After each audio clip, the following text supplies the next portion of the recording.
Bị xui à. Con chim.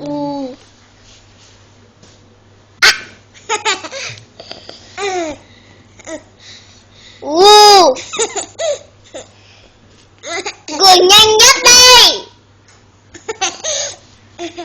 Ai ngoan thì người đấy xem. À. Gì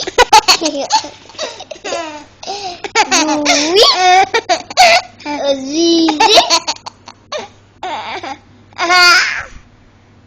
Gì gì?